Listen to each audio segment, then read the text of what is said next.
Valérie Heune, bonjour.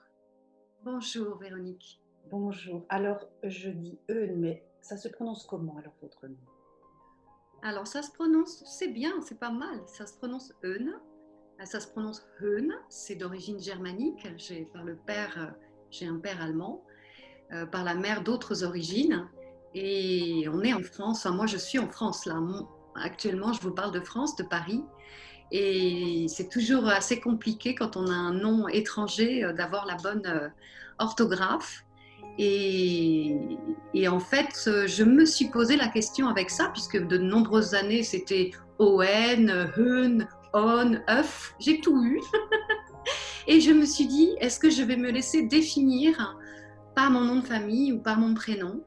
Alors j'aime mon prénom, Valérie, et mon nom de famille, voilà, je suis contente d'être identifiée comme Valérie Heun, mais je ne suis pas déterminée et je ne me détermine pas par mon prénom, mais plutôt par euh, la voix et ce qu'elle a à dire, parce que c'est une entité vivante, la voix. Alors là, qu'a-t-elle à dire? Puisque vous êtes chanteuse, auteur-compositeur, mais aussi vous transmettez votre savoir maintenant dans les coachings, etc. Donc, est-ce que vous pouvez un petit peu nous en parler? Oui, tout à fait.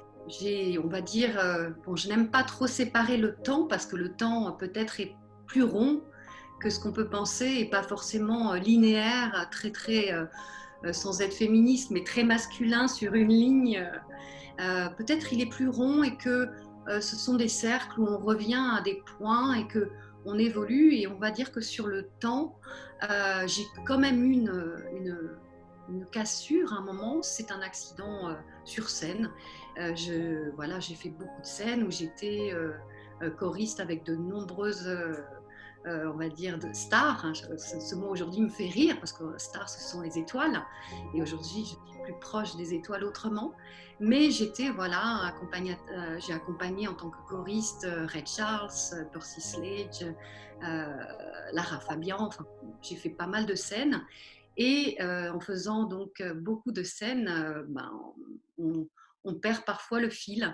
On est ce qu'on appelle le nez dans le guidon et je suis tombée à un moment donné vraiment et c'était sur scène et j'ai eu des dégâts physiques en fait et ça m'a amené à me poser des questions. Alors j'ai continué la scène, après j'ai ouvert à l'expression parce que j'adore écrire, donc j'étais déjà depuis longtemps à écrire des petites choses, à avoir mon journal intime, comme en fait pas mal de femmes je crois.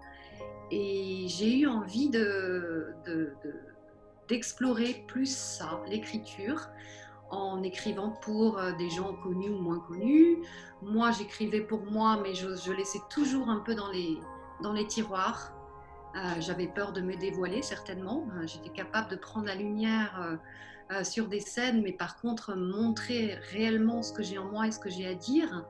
D'ailleurs, je fais une petite digression. Je vous remercie vraiment, Véronique, de me donner la parole. Parce que on croit qu'aujourd'hui, dans ce monde social où voilà, les femmes revendiquent la parole, la place, etc., je pense qu'il y a encore pas mal de travail à faire. Et quand une femme, voilà, et surtout vous, Véronique, peut donner cette occasion de, de, de parler de soi. On n'est pas habitué en fait à parler de soi. On parle des enfants, on parle de plein d'autres choses ou de nos combats sociaux, mais parler de soi. Et l'écriture, c'était ça. Merci beaucoup et plaisir vraiment partagé parce que je suis très heureuse d'accueillir aussi des femmes dans mon émission et avec de très belles personnalités et voilà, j'en suis ravie.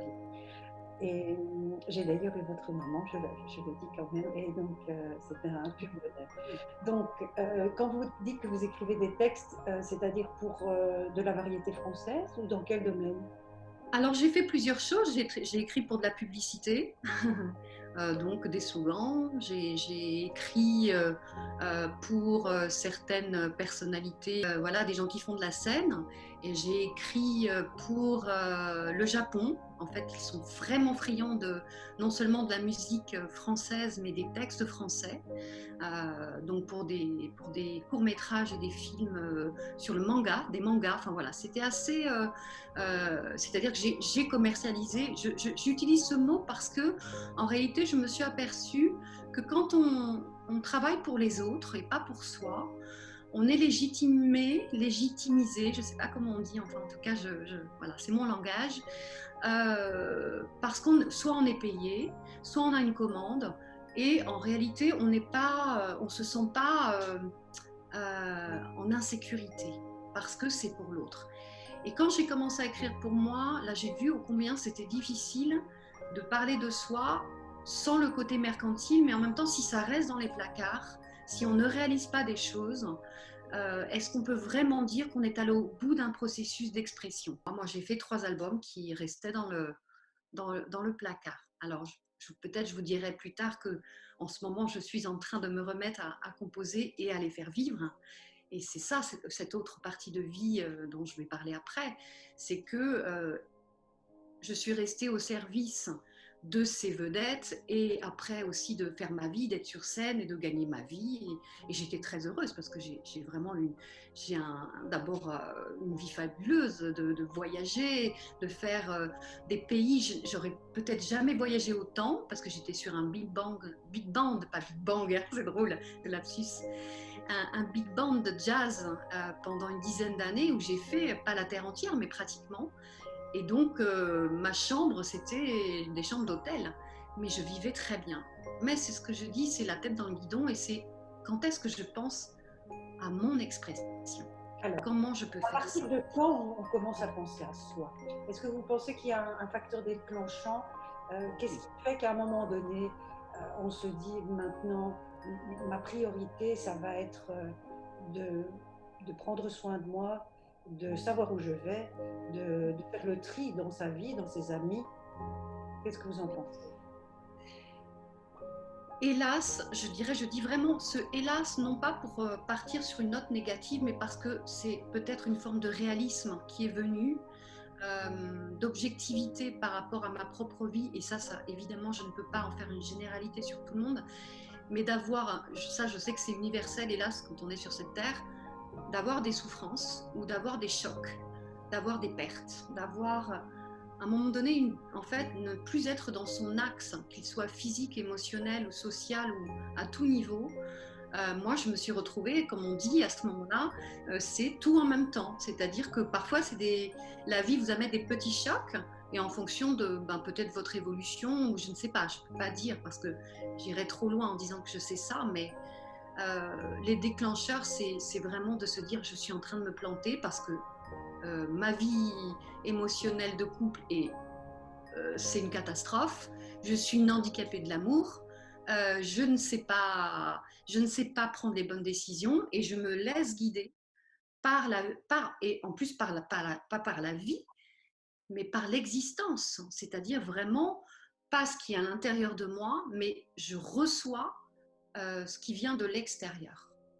Et je me laisse donc happer par tout ça en m'oubliant. Et voilà, le facteur déclencheur, c'était d'abord cette chute physique où je me suis retrouvée paralysée du bras et de la jambe, que pendant 5 mois, je devais dormir, et là, je le fais sans pathos, hein, ça arrive à plein de gens d'avoir des accidents, à dormir dans mon lit, assise. Et puis, on voit que dans ces métiers artistiques aussi, quand on n'est plus très rayonnante et brillante, il n'y a pas beaucoup de coups de fil, il n'y a plus beaucoup d'amis, ou en tout cas, on est en train de voir ceux qui restent et ceux qui partent, et ça fait se poser beaucoup de questions. Voilà. Et comment fait-on, vous qui êtes spécialisée dans la voix, donc d'abord, que vient dire la voix? Et comment trouve-t-on sa voix? Du plus loin qu'ils m'en souviennent, de toute façon, dès que j'étais petite, alors je crois que je savais déjà que j'allais chanter et que ça allait être ma voix, V-O-I-E. En tout cas, une partie de ma voix. Ça, c'était déjà assez clair puisque j'ai une famille aussi du côté père de musiciens avec une grand-mère chanteuse d'opéra, un grand-père chef d'orchestre, il y a l'atavisme, et aujourd'hui où je suis chef de chorale, j'avais les gestes innés. Donc ça, je l'ai vu très vite que j'avais pas trop de questions à me poser sur le chemin que j'allais prendre artistique, et ça, je pense que c'est une immense chance. Il y a des personnes qui passent des vies à se demander qu'est-ce que j'aurais bien pu faire pour être heureux avec ma passion. j'ai pas eu cette difficulté. Par contre, quand on veut aller justement sur une voie et un chemin, c'est pas facile parce que on a donc des rêves. J'avais des rêves et je ne les ai pas. En tout cas, ces rêves de plus jeune, c'était de devenir une star et d'être successful, comme disent les Américains. Et en fait, j'ai toujours entendu la petite voix à l'intérieur qui disait « ça, c'est pas toi, ça, c'est peut-être toi ». Je faisais des émissions avec Michel Drucker ou avec d'autres. Et au moment où j'avais été produite par Orlando, je faisais un single et on me demandait de chanter Paroles et paroles de Dalida. Et la voix à l'intérieur, je n'ai aucun regret parce que j'ai adoré faire ça, mais la voix intérieure disait, ce n'est pas toi. Il y a autre chose dans ta vie, il y a autre chose sur le chemin qui va t'amener à communiquer et accompagner. Comment fait-on pour reconnaître que ce n'est pas notre voix? Est-ce qu'on a des symptômes physiques? Est-ce que c'est inconfortable? À quel niveau? Comment le ressent-on? Alors, avant de parler de moi, puisque moi j'ai fait un long chemin, je vais parler des personnes qui viennent me voir. J'ai beaucoup de monde qui vient me voir dans beaucoup de métiers différents. Hein. Ça peut être des cadres, ça peut être une boulangère, ça peut être un procureur, ça peut être des gens qui prennent la parole en conférence, et ça peut être des chanteurs, des professionnels ou non. La majorité de ces personnes, même quand elles arrivent à exprimer des choses, me disent « je déteste ma voix ». Très peu de personnes me disent au début, surtout que moi je travaille avec l'outil du micro, je travaille très peu en fait avec juste la sonorité d'une pièce, mais ça arrive, hein, mais j'aime beaucoup le micro parce que le micro, c'est soit ton meilleur ami, soit ton ennemi, c'est-à-dire on voit tout passe. Ta voix, on l'entend au microscope. Et les personnes qui n'ont pas l'habitude, ou même celles qui ont l'habitude, se disent « je suis nue ». La voix, c'est vraiment c'est une nudité vraiment où tout peut passer. Le trémolo, la peur, toutes les émotions, qu'elles soient positives ou négatives, passent par la voix. La voix, je dirais même plus loin, j'ose dire ça, la voix, c'est le corps. La voix, c'est nous. La voix, c'est moi. Votre voix, c'est vous. VOIE, VOX, très proche. On peut dire, peut-être, je ne veux pas dire les deux faces d'une même pièce, mais très, très proche. Et si on maltraite soi, oui, je vous écoute. J'allais dire, d'ailleurs, parfois quand on est malade ou quand on s'est fait opérer, on a un peu la voix qui casse. Après, oui. On se dit, tiens, ma voix est plus cassée après l'opération. Tout à fait. Comment ça se fait, alors qu'on n'a pas touché aux cordes vocales? Alors, on peut parler d'énergie. Qu'on soit malade, qu'on ait une maladie grave ou pas grave, même un rhume, dès qu'on a des baisses d'énergie, on va voir par exemple que dans la voix, on utilise évidemment le corps, mais on utilise aussi les organes, notamment les reins. Les poumons, bien entendu, et ça on en reparlera peut-être après, mais les reins qui sont les deux réservoirs de notre énergie vitale. Et quand on est malade, soucieux, déprimé, ou voilà, on sort de l'hôpital et on doit faire une convalescence, mieux vaut ne pas trop utiliser la voix parce que ça tire sur nos centrales électriques, pas électriques, mais chimiques, où on va vider encore plus les reins. Donc il y a des pratiques à faire. Moi dans le chant, soit je chauffe mes reins avec les mains, je fais même plus, c'est-à-dire que je mets des intentions dans mes mains, où je vais par exemple sur la voyelle A qui utilise quelque chose de très chaleureux sans rentrer, je ne vais pas tout expliquer, mais peut-être donner aussi, parce que j'aime bien donner des choses comme ça, où on fait et mettre sur les reins, vous chauffez les reins et vous pouvez à nouveau retrouver du regain d'énergie. Chanter ou utiliser sa voix, c'est donc utiliser son corps, c'est athlétique. C'est vraiment, des personnes au départ me disent mais non, on va chanter, on va pas faire un marathon. Si, c'est un métier, ou c'est une pratique, ou c'est un exercice, ou c'est dans le bien-être, quelque chose de réellement athlétique. Parce que dès qu'il y a quelque chose dans le corps, que ça soit énergétique, comme je viens de le dire sur les organes, mais aussi on s'est cassé la jambe, on ne sommes pas globalement en forme. Et il faut être vraiment en forme pour pouvoir communiquer et transmettre. Et c'est sur vraiment même des petits détails. Par exemple, ce qu'il y a à l'intérieur, tout ce qui est organe, va avoir une résonance sur ce qu'on a autour de nous, que certains appellent aura ou d'autres choses, mais je ne vais pas développer plus. Mais ça s'appelle la résonance, ce sont les harmoniques de notre voix. Et si on est malade, ce qui se passe, c'est que nos harmoniques, et les harmoniques, c'est par exemple, tu prends ton piano ou tu prends autre chose, tu fais un do grave et après un do aigu, donc sur la gamme, et toutes les notes qui sont les blanches et noires entre le do grave et le do aigu, ce sont nos harmoniques. Et nos harmoniques, ça correspond à des couleurs, c'est l'arc-en-ciel. Donc c'est vraiment, tout est lié dans la voix et donc cette aura. Si par exemple quelqu'un n'est pas bien, est malade ou a eu des soucis avant, c'est fâché avec quelqu'un ou a reçu un scud, mais bon, voilà, quelque chose qui blesse, ça commence à trembler de partout. Et là, c'est compliqué pour pouvoir. Il faut le temps de remettre le corps en état avant même de la corde vocale. La corde vocale va être vraiment impactée par tout ça, par la sécheresse. Il faut de l'humidité pour la corde vocale. Donc, bien sûr, il y a toutes les choses que font les chanteurs ou les gens qui parlent, c'est-à-dire se chauffer la voix avec des boissons chaudes.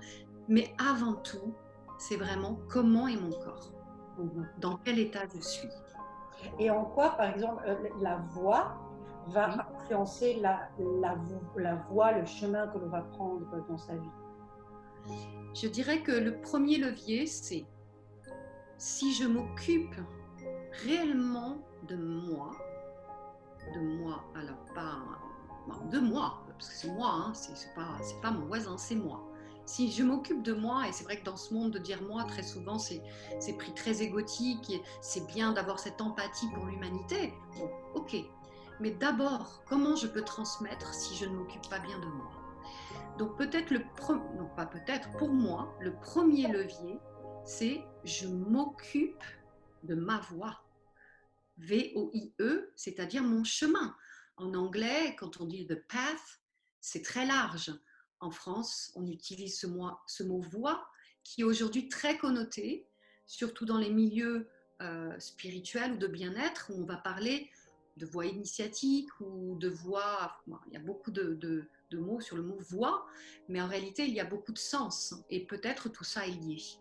Je vais utiliser le mot chemin. Voix, pour on va dire, être plus précis sur V-O-X et V-O-I-E. Et ce chemin, il n'est pas tout tracé.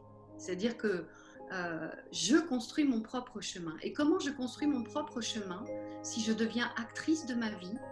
C'est vraiment de choisir comment je vais communiquer, comment je vais utiliser ma voix, à partir de quel endroit. Est-ce que ça va être une pensée froide ou à partir de tout ce que je viens de vivre avant au supermarché avec les amis qui sont dans je vais pas bien, ou prendre ce temps pour moi de me ressourcer. Ça peut prendre 3 minutes, Moi c'est plus long parce que ça fait des années que je le fais, mais avec des personnes qui viennent me voir, en 3 minutes ils laissent à la porte soit du cabinet, soit du lieu où je suis, c'est-à-dire dans un studio d'enregistrement, ils laissent à la porte tous les soucis. Évidemment, c'est de l'utopie, mais dans l'idée, c'est ça. Et c'est, nous sommes ensemble dans cette salle, et avant même qu'on se rencontre toutes les deux, comment vous traitez votre chemin?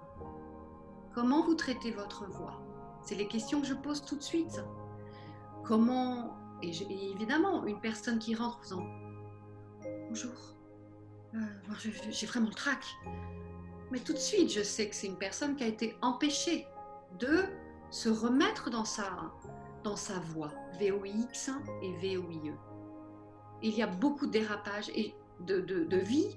Et je pense que les personnes qui aujourd'hui s'intéressent à la voie, aux deux voies, au chemin à la voie, qui comme ça, qui peut-être au début vont faire plein de petites ramifications, elles vont se tromper ici, mais après elles vont rebrousser chemin ou sauter ailleurs.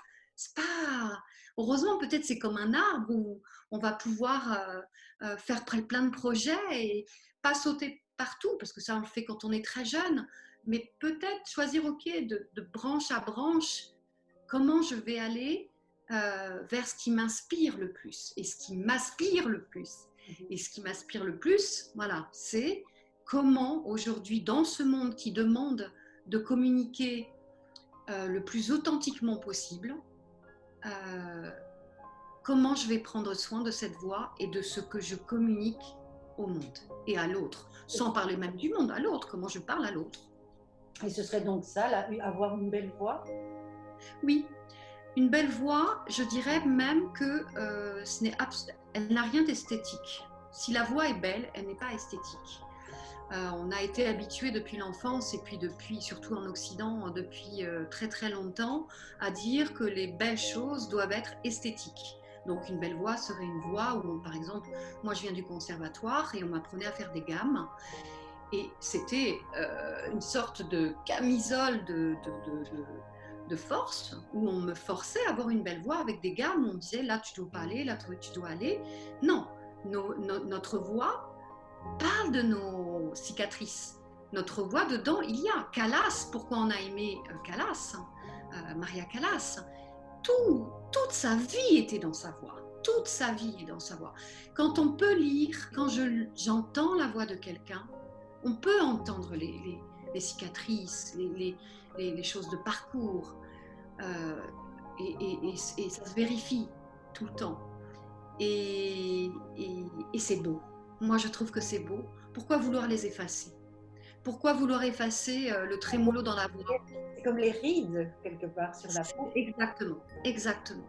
Pourquoi vouloir absolument gommer sans vouloir exagérer hey, vous avez vu, hein, j'ai des rides là, j'ai souffert. Non, parce que ça, c'est peut-être un peu trop dur. Je trouve que c'est peut-être une maltraitance pour soi de vouloir trop exposer ça. Mais par contre, de ne pas vouloir les cacher, je trouve que c'est la beauté de la voix, il me semble. À qui transmettez-vous tout ça? Vous disiez des entrepreneurs, des plongères, etc.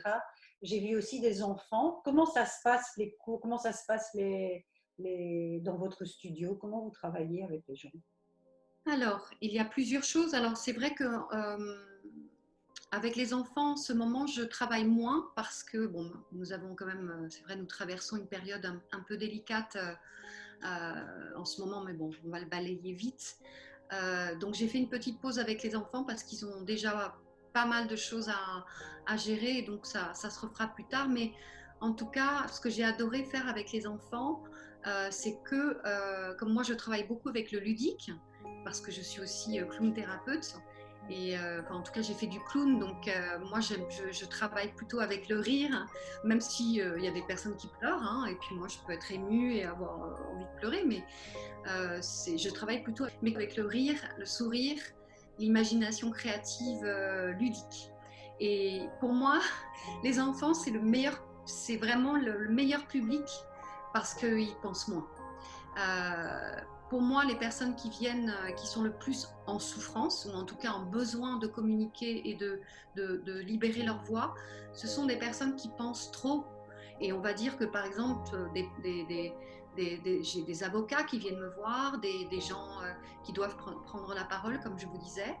Comme ils doivent convaincre, quand on doit convaincre, à moins d'avoir fait un travail justement de libérer le côté business, le côté convaincre, le côté profit, le côté tout ce qui dans cette société quand même est là, même s'il y a des ouvertures heureusement sur d'autres modalités d'humains.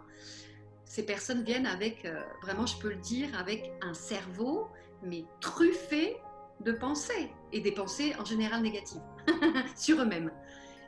Mais, mais en général, les personnes qui viennent pour travailler sur la voix ont quand même une ouverture sur la musique, sur l'art.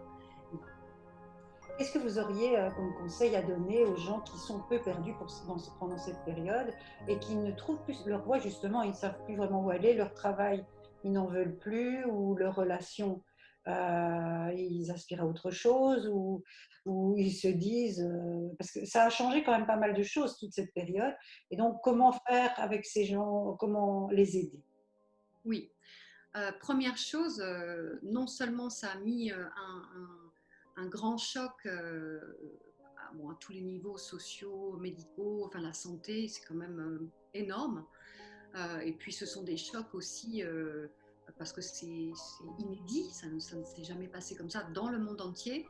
Donc là, il y a vraiment des chocs plus forts qu'on n'a pas eu avant. Et je dirais, la première chose, c'est prendre un temps pour soi. Et parfois, on n'a pas le temps. Alors, comment prendre un temps pour soi tout en n'ayant pas le temps? D'abord, je pense que ne pas avoir le temps, même 1 minute ou 3 minutes par jour, c'est pas vrai. Donc, c'est déjà enfin, c'est pas vrai. En tout cas, c'est se dire que c'est pas une fatalité de devoir courir à droite et à gauche, même avec un masque. C'est vrai que quand j'ai commencé pendant le confinement à devoir bouger aussi ma manière de travailler, j'ai dit avec un masque, j'y arriverai pas. Je n'y arrive, vous voyez, on fait ça, c'est très compliqué. Et aussi, quand on porte un masque, voilà. L'expression, c'est le propre de l'expression, la voix, donc dire quelque chose, s'exprimer. Or, c'est comme si on en était empêché. Et ce masque empêchait de s'exprimer. Donc, évidemment, ça touche encore plus cette voix. Oui. Physiquement, c'est ce que j'ai vu chez les personnes maintenant qui viennent me voir. Moi, je travaille dans une salle. Moi, je fais enlever le masque. Les personnes sont tout à fait d'accord. Moi, en tout cas, je fais en sorte que tout soit pour le mieux, pour la santé de chacun, parce que c'est quand même le principal. Et ce que je vois, c'est que les personnes qui ont, enfin moi-même, on a porté le masque depuis longtemps, on a arrêté de faire travailler la bouche. Donc la bouche, elle allait vers le bas. Et ça, pour les résonateurs. Donc, si vous pouvez, les pommettes, même moi je dis quand il y a une journée sans sourire ou sans rire, c'est ça aussi ce temps pour soi. On peut se regarder dans la glace et on peut vraiment commencer voilà, moi je me vois flou maintenant, mais peu importe, c'est les pommettes et ouvrir les yeux, sourire, même sans avoir à se dire c'est joyeux, non, on fait semblant, c'est pas grave. Même si on se dit mon patron m'attend dans 5 minutes, je suis en retard, hein, prenez ce temps même sous le masque, à la limite même de fredonner. On voit d'ailleurs, moi je vois là, je suis à Paris même où on prend les transports, les gens ils ont la musique ici, c'est vraiment activez-vous. Même dans ce temps où on va prendre ce temps de s'occuper de soi, c'est-à-dire rentrer chez soi et pas tout de suite se mettre devant son ordinateur pour répondre aux mails, prends ta douche, regarde-toi, fais-toi du bien, masse-toi les résonateurs, ici, parce que c'est Trip du Lion, mais tu vas voir, ça va plus résonner si tu commences à faire ça tout le temps. Et il y a tellement de gens en télétravail que c'est vraiment ça, ils sont comme ça et ils sont bloqués, ils ne respirent pas. Prends le temps même si tu marches entre ton travail et chez toi, ou même chez toi, lève-toi et respire. Moi je dis, c'est la posture en fait de la chanteuse, mais aussi des gens du théâtre, etc. Fais semblant d'être une reine ou un roi. Ou sois-le, deviens-le. Donc dans la posture, c'est vraiment redresse-toi et prends ici dans ta cage thoracique ta respiration pour que vraiment ici, ça arrête d'être bloqué. Parce que le masque, le stress, courir, manger un sandwich entre deux trucs où cette vie elle est dingue, le diaphragme il est serré. Et donc c'est des petites choses, mais qui sont très importantes. Après, je fais énormément, vous imaginez que j'ai un bagage plein d'outils dedans. Mais déjà ça, prendre ce temps et sourire, et même regarder un film rigolo. N'écoutez pas toutes les nouvelles du monde en étant apitoyé. Et dans la voix, surtout, continuez, parce qu'il y a des gens qui sont très solitaires, très seuls. Moi, je vois des personnes en ce moment qui veulent arrêter le visio et veulent vraiment être en présentiel parce que c'est le contact. Même si on ne se touche pas, même si il y a une vitre entre nous, on peut se voir. Et est-ce que vous aviez quelque chose à rajouter ici pour terminer? Que diriez-vous? Qu'est-ce que vous auriez envie de nous partager? J'aimerais beaucoup dire que il me semble que on est dans ce temps où s'occuper de sa voix, c'est primordial. S'occuper de soi et de sa voix. Il y a des endroits dans le monde où on n'a pas la parole. Ici, on l'a. On a cette chance en Occident et en Europe encore de pouvoir avoir la parole. Alors je dirais à tout le monde, parlez, chantez. Venez me voir si vous en avez envie. J'aurai plaisir à donner plein d'outils parce que chanter, jouer, le ludique, communiquer, c'est vraiment la vie. C'est vraiment ce qui fait du bien. Et quand on va bien, où on peut un peu, briller, mais vraiment briller dans ce côté je suis heureuse. Peut-être je mets une toute petite goutte, voilà, dans cette vie où on est tous ensemble. Soyons les rois et les reines de nos vies. Voilà, soyons les rois et les reines. Merci beaucoup Véronique. Merci Valérie beaucoup pour ce moment passé ensemble. Merci beaucoup. Grande joie. À très bientôt. À bientôt. Au revoir. Au revoir.